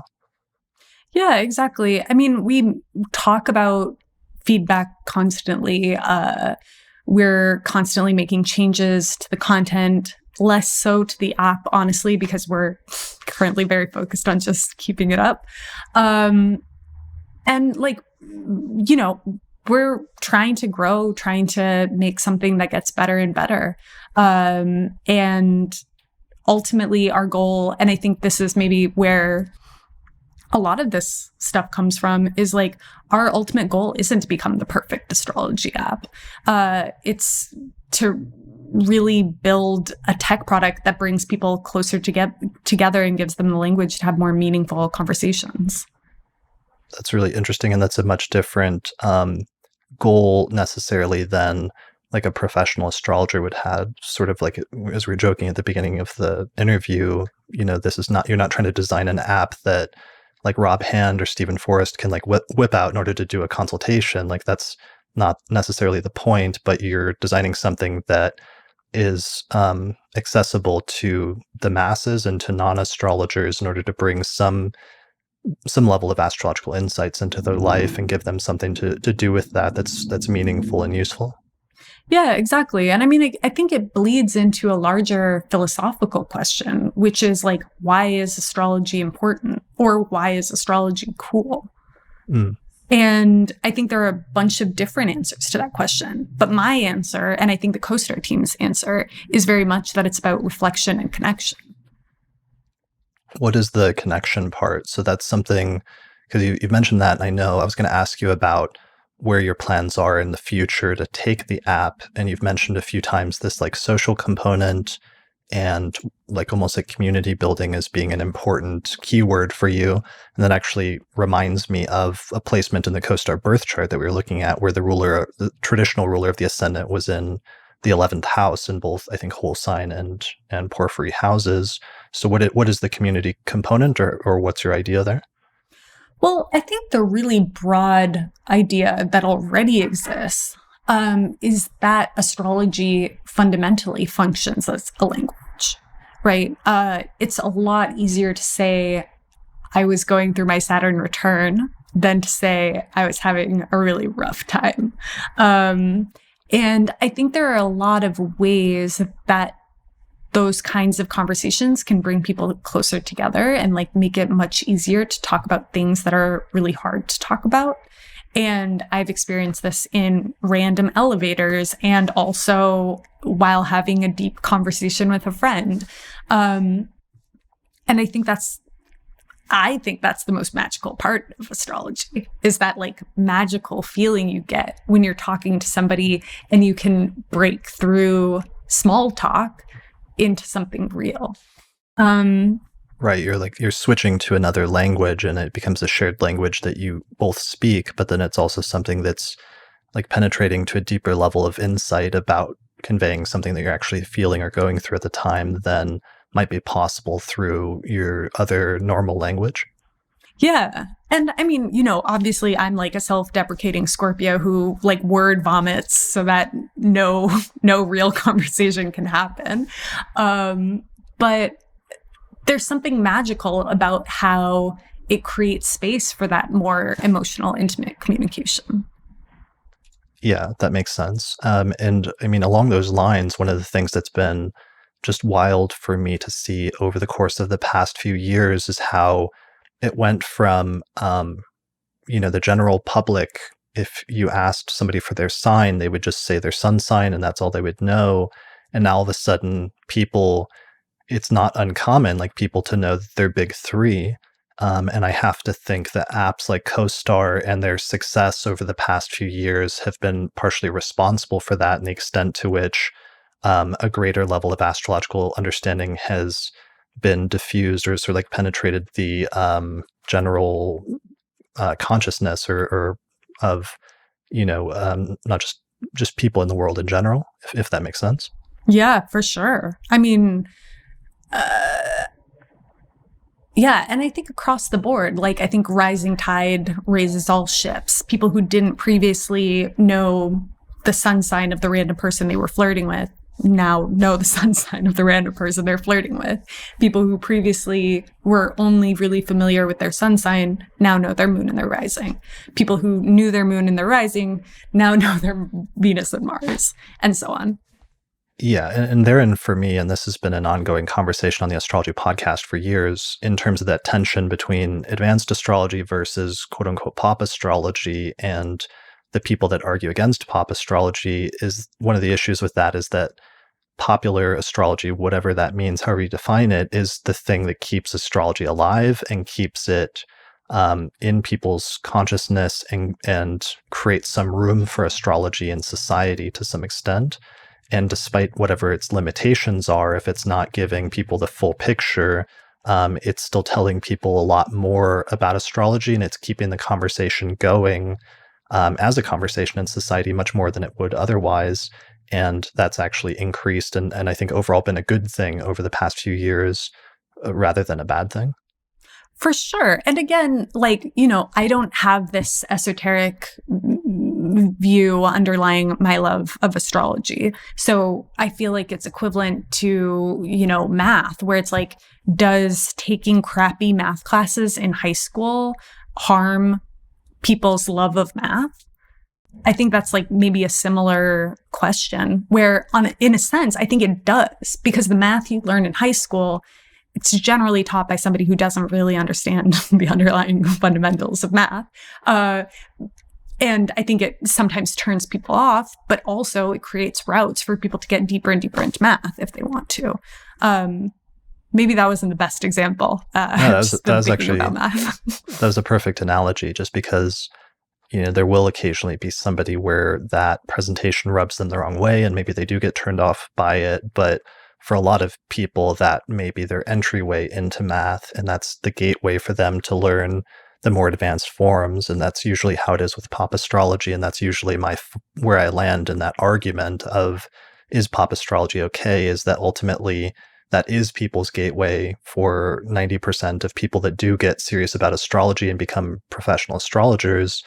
That's how they get into it. And if, that's what's necessary in order to keep the astrological tradition going or knowledge of astrology around, and if you've actually been raising the standards and the level of pop astrology by, having the full birth chart there and interpreting those placements and showing people that there's more to it than just their sun sign, then it seems like things are improving and progressing in a useful way, much more rapidly than I ever expected in my own lifetime. Like I didn't think 5 or 10 years ago that I would turn around and all of a sudden everybody would know like their sun, moon, and rising, or that would just be common knowledge. It's been really amazing and sort of miraculous to see over the past few years.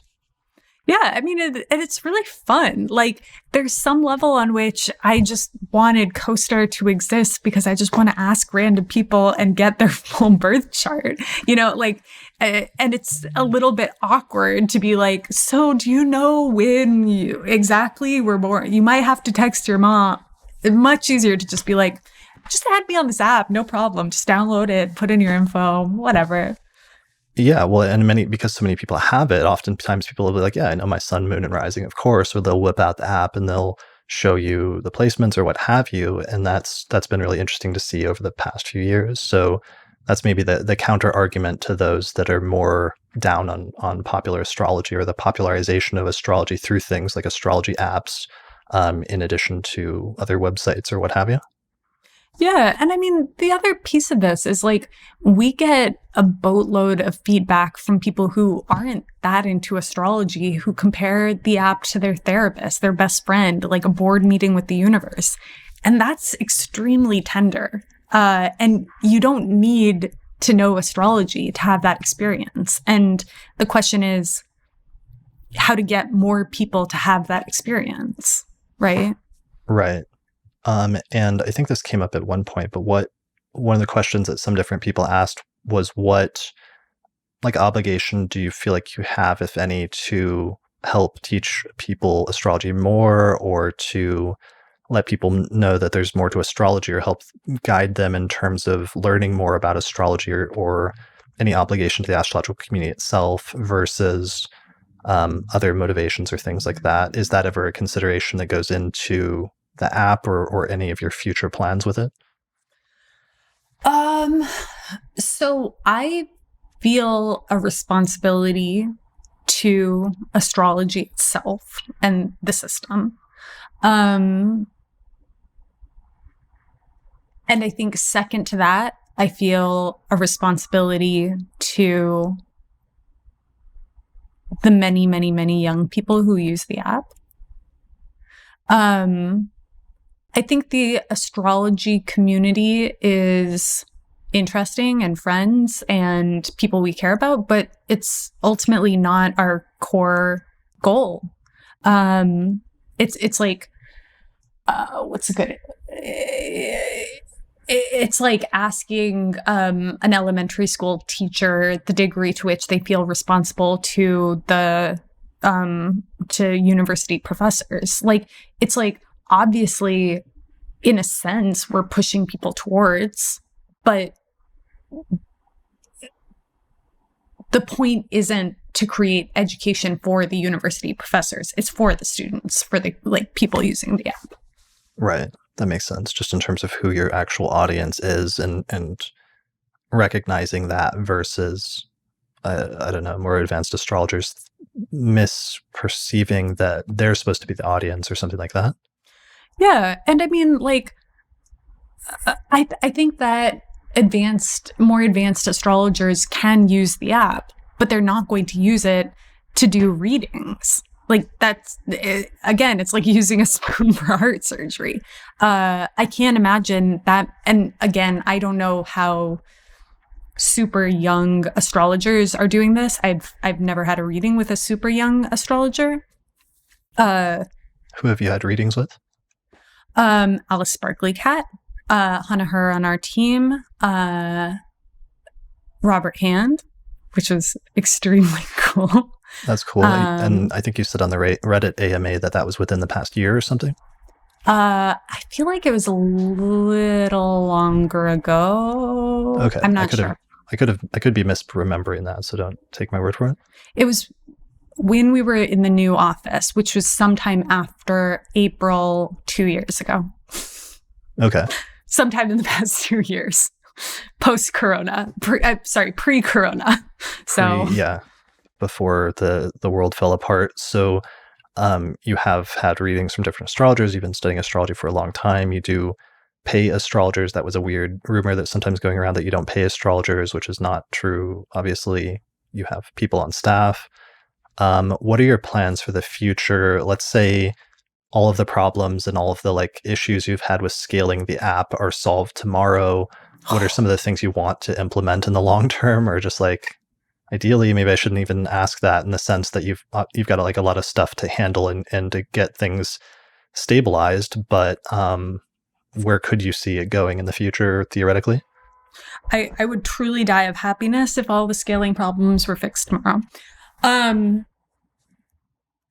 One of the things we've been thinking about a lot is this social interaction stuff. And I think that the way that people use, I've kind of been talking about this in terms of using astrology as language. So, like, how do we build out this platform that uses astrology in a sort of basic sense as a springboard for these more intimate conversations. And we have something we're really excited about that hopefully, if we're not totally distracted with scaling problems, should come out pretty soon. We're still pretty hush-hush about it, but it was developed sort of in collaboration with both astrologers and group therapists, which is really, really cool. We're also talking about trillions of other things, but this is the next one that we're super excited about. Like, how do we use astrology as the springboard for like a new kind of social network that's really about connecting, not screaming at each other? Nice. That's exciting. And yeah, just it makes me think of that 11th house Saturn in the birth chart of CoStar, and just you mentioning that and that community or like social component coming up over and over again is like one of the things that you think about. Is just interesting in terms of that placement with the ruler of the ascendant in the 11th, regardless of which house system you use.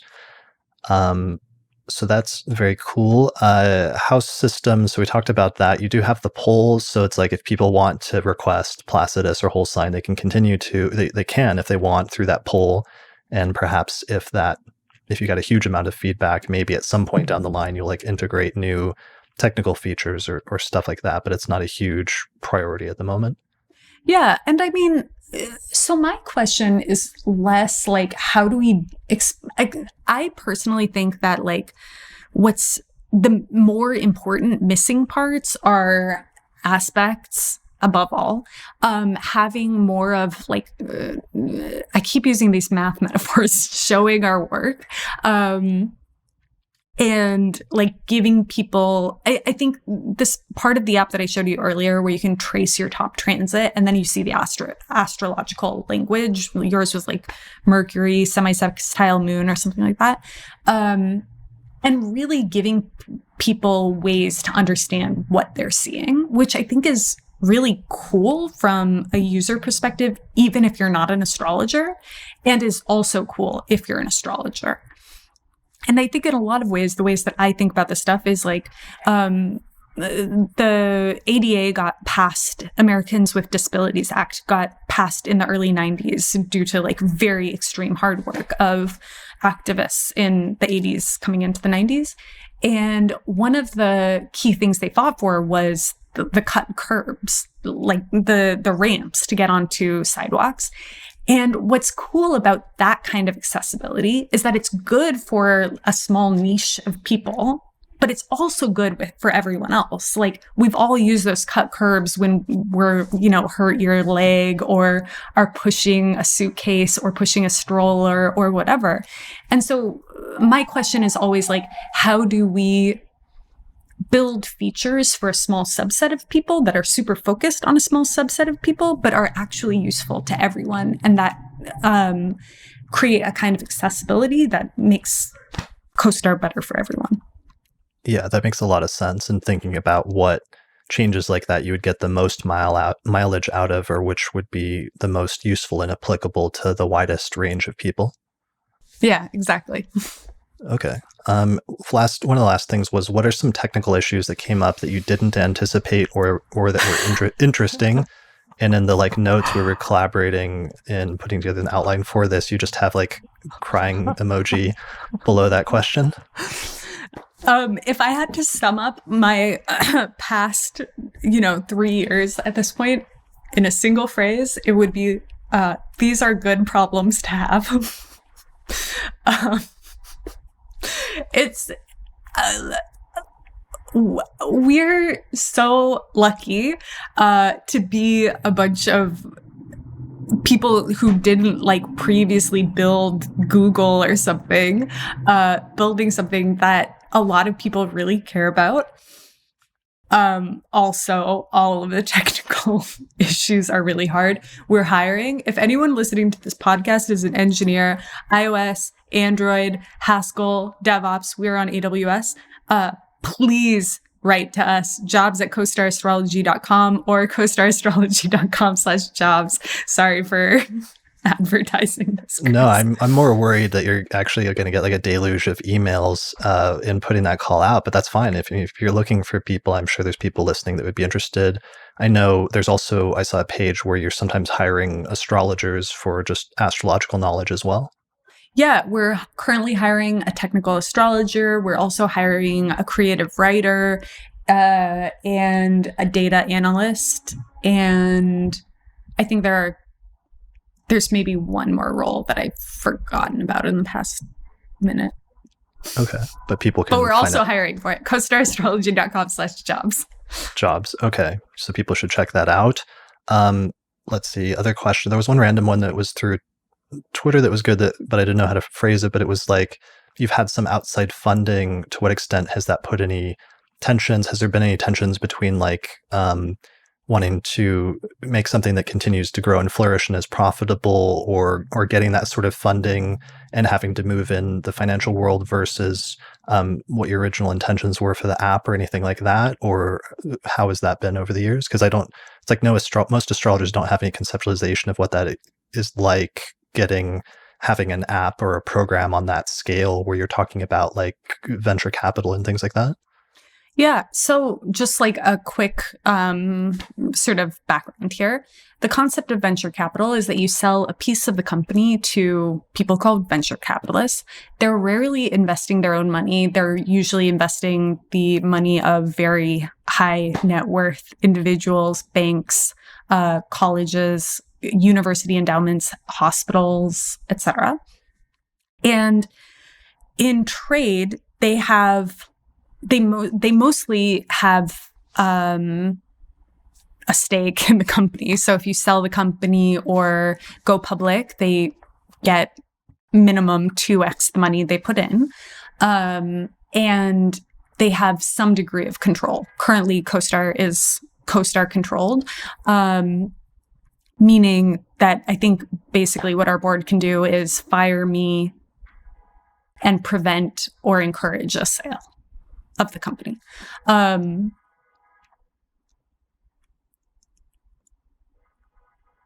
I think sorry. No, I was just going to say, so it's still something where you're very much in control and are still leading in terms of your vision for the company is still what's primary in some ways? Yeah, for sure. And I mean, I think a lot of that is, just to be a little cynical here, it is in their interests. Like, nobody is going to just like work as hard as the person who created the thing. There's a pretty big concept in venture right now of being really, really pro-founder, because you bring in some kind of outside CEO and they just kind of fuck it up and run it into the ground.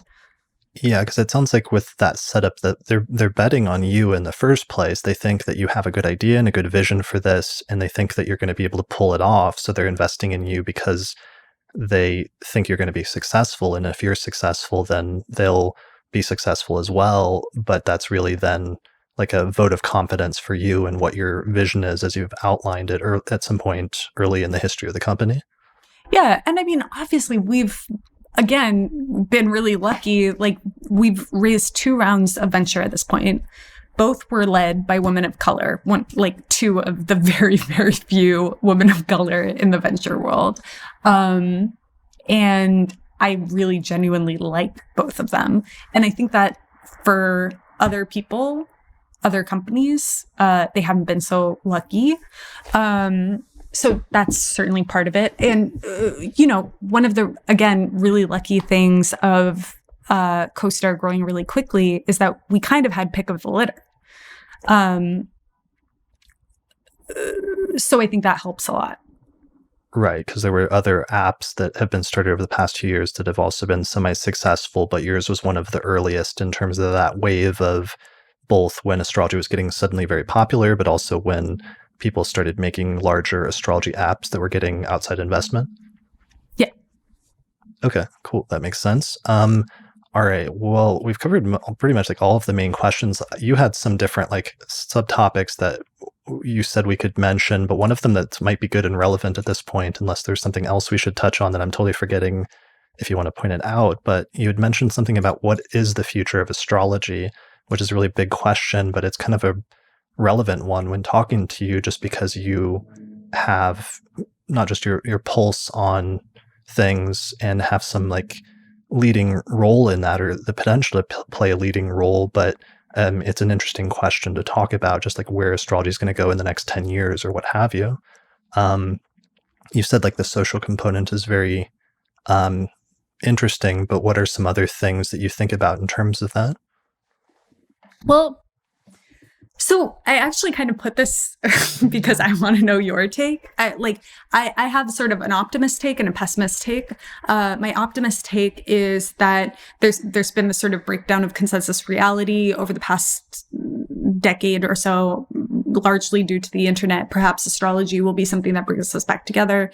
And it's not like a sort of flattening of every world where everyone practices the same breed of astrology, but various iterations of astrology remind us that, ultimately there's more things are similar between us than different. We're all born under the same sky, blah, blah, blah. And then the pessimistic view is that everything is fracturing. Why wouldn't astrology fracture? The fracturing will get deeper and deeper and deeper, and people don't talk to each other. And, astrology, Pisces ban Capricorns from living with them, and so on. Right. And that sometimes the infighting in the astrology community itself is bad enough, or can be bad enough, in exhibiting that sort of fracturing in and of itself, which could sometimes make a person despair about, even how much we have it together in our own community, an extreme pessimistic take. Yeah, exactly. But I liked that other more optimistic scenario that you presented, where you were talking about, just how the realities are diverging for people, like politically, and in terms of what news and information people are taking in, and people are getting into these bubbles, these like media bubbles or social media bubbles that they then don't look outside of. And now even this year, a lot of the social media bubbles are becoming even more divergent and extreme, with people like flocking to new social media things to get away from more common ones. And that's an interesting thought, whether astrology itself on some level can not continue to stay neutral, but whether it does play some role of neutrality in people's lives that might keep them a little bit more grounded, ironically, than they might otherwise. Yeah, I mean, this is an extremely optimistic take. Like, there are racist astrologers and sexist astrologers. Like, all of those things certainly exist in the astrology community as much as anywhere else. Like, ultimately, astrologers are also humans, Right. for better and for worse. Right. But I don't know, I feel like I have to be an optimist on some level, and astrology is magical. Like, you can talk to a Trumper about astrology. I'm thinking about talking to a friend's mom who's like super into Trump, and she loves the push notes. And that's really cool because it makes me feel like she's more human, and I am not super crazy about her politics. Understatement of the year. But it's really nice to have this other world to talk about. Yeah, totally. And that has its own shared language that, while not completely neutral, it has some neutrality about it, where you could continue to converse on that level or have some dialogue that you might not otherwise when the worlds are becoming so completely separate. Yeah. And I mean, obviously, I think this, again, I think this take is super complicated because, Right.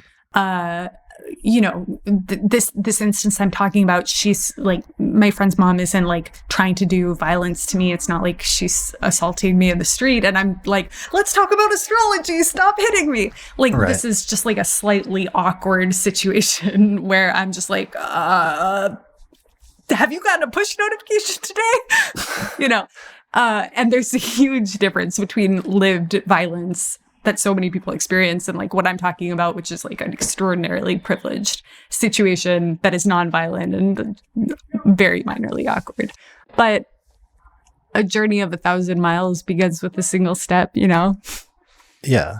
And being in New York, I think you said that you're your office and the people at your offices were very, like this year especially, aware of what's going on politically, and trying to be conscientious of that, and also involved in some ways to whatever extent you can. Yeah, of course. I mean, like politically, in the sense of we were all marching and at the city hall occupation over the summer.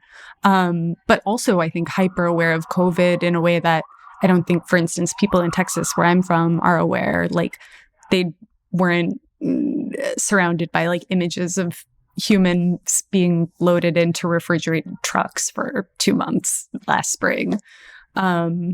And I think there's a lot of like brutalness that's really apparent in New York that isn't always readily apparent in other places. Yeah, that's a really good point. Really intense in terms of just it hitting New York, early and so hard, and the actual like lived experience of that in March and April being much different than a lot of other parts of the country. Yeah, exactly. I mean, I think we all spun out for a week or two at the beginning there. And then, we decided we would go through all of the content in the app because, we have had past tense, a lot of content about like kissing your friends and just being like, all right, no more kissing. Yeah, that delineation might be problematic. Well, that's a really interesting and funny thing, just because all astrologers have had to do that in terms of modifying or like doing talking about like travel or something like that, which is like a common like astrology thing with the third and ninth house, and just maybe needing to dial that back a little bit this year when traveling has been grounded. So it's interesting hearing that from your perspective in terms of what push notifications are like appropriate or inappropriate in that context when there's like a worldwide pandemic. Yeah, exactly. And I mean, on top of that, also like we're a small group of people, like 15 people is not enough people to like, no matter how diverse we are, and we're diverse racially and gendered and so on, but like ultimately we're all young people who live in New York. We're not that diverse.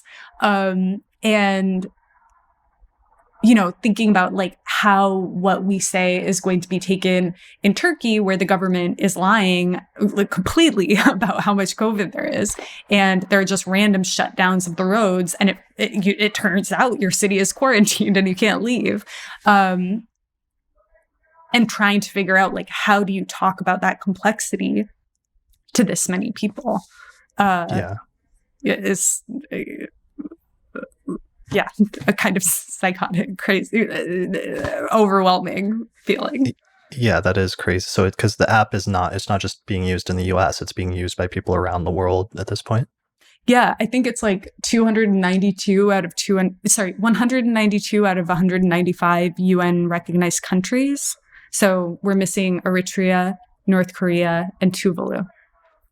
Okay, you've got to get into North Korea somehow one of these days. The internet thing is a problem. Same with Eritrea, but I think we could get Tuvalu. So if anybody's going on vacation, go to Tuvalu, download the app, and then I can say 193 out of 195. Okay, that's good. It's good to have goals, and that's another like future thing to mark off. Eventually, you'll get there. I believe in you. All right, this has been awesome. So we're at about 2 hours. So is there anything that we should have mentioned or talked about, or I should have asked you that would have been an interesting question or discussion topic that I've completely spaced out or forgotten to ask at this point? I don't think so. This has been extremely fun, and I'm really, really, really happy you asked me to come on, and I hope you collaborate with us on something soon. Yeah, I would be interested in doing that. And I'm always interested in, helping to promote and develop astrology more in terms of the public as well as in the astrological community. So to whatever extent I can help, just let me know and we'll talk about it in the future. And I want to thank you for doing both this as well as the AMA, because I thought one of my first reactions to you doing the AMA on Reddit is I was like, wow, that's actually tremendously kind of brave and respectable to put yourself out there like that.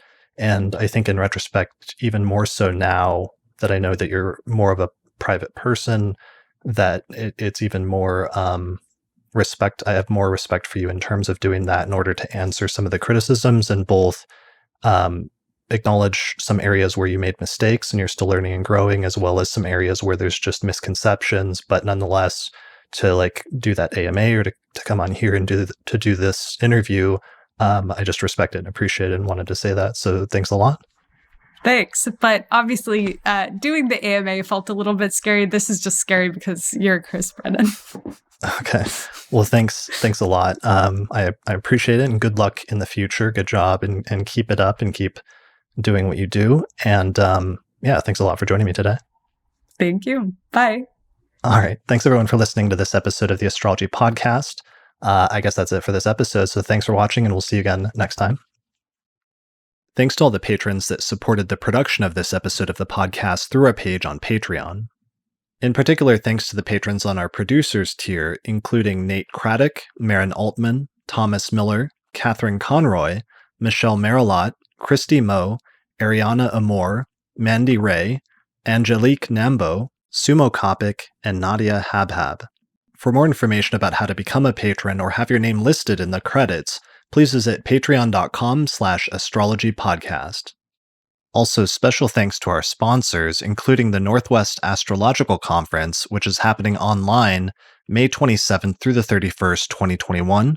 Find out more information at norwac.net. The Mountain Astrologer magazine, which you can find out more information about at mountainastrologer.com. The ISAR Astrology Conference, happening August 18th through the 22nd, 2021. More information at isar2020.org. The Honeycomb Collective Personal Astrological Almanacs, which you can find out more information about at honeycomb.co. Also, the Portland School of Astrology, more information at portlandastrology.org. The AstroGold Astrology app, available for both iPhone and Android, available at astrogold.io. And finally, the primary software program that we use on episodes of the Astrology Podcast is called Solar Fire Astrology Software, which is available at alabe.com, and you can get a 15% discount with the promo code AP15.